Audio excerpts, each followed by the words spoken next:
Guys, I wanted to speak a little bit about intuitive health. This is a philosophy that I've been teaching to a lot of my patients.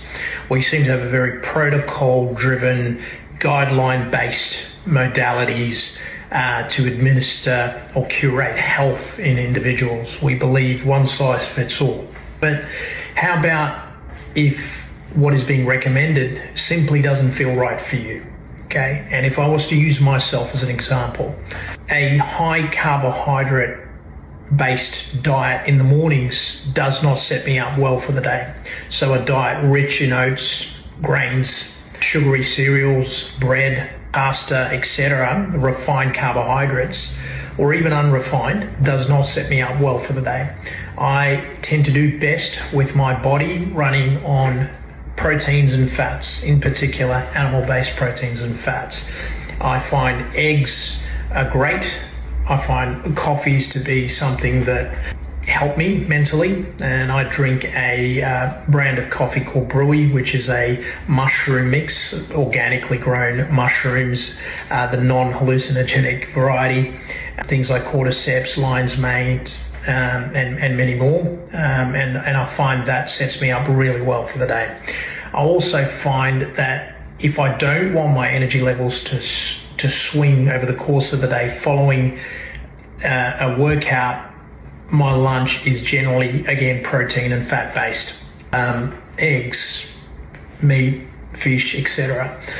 Now, dinner for me is generally heavy in proteins and carbohydrates, so a leaner protein with carbohydrates. So I switch it up a little bit, and I find that helps me with my sleep.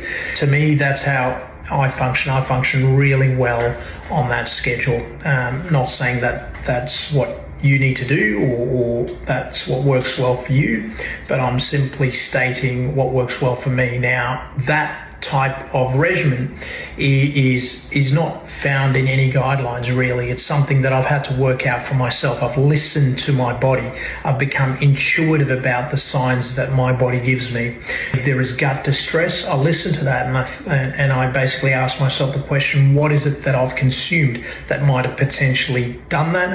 And I retrial that, and if it works, and if it does the same thing again, then I've found my culprit.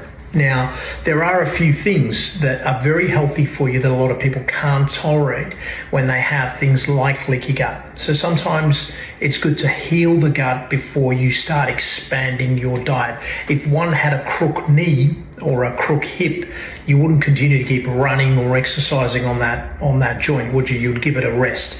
And that is the philosophy that I've employed with a lot of people suffering dysbiosis of their gut.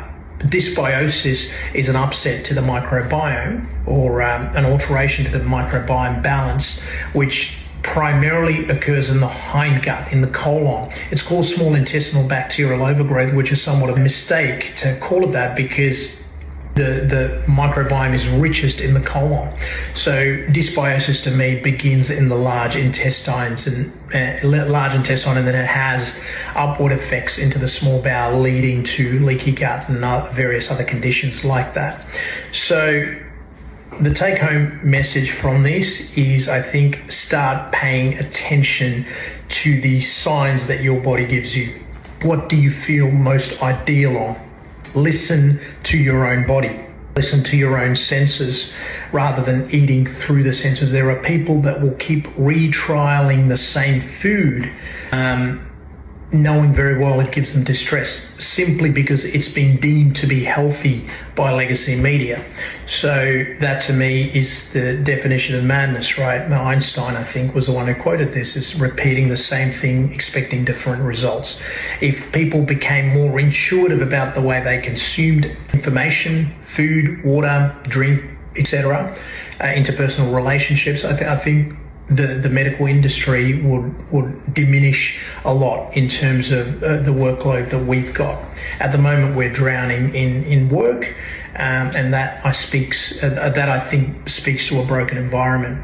So just wanted to get that message out. Listen to yourselves, listen to your body, and and revere this physical system that we've been gifted with, because it is certainly a very sophisticated bit of carbon-based machinery. Thank you guys. Best of luck.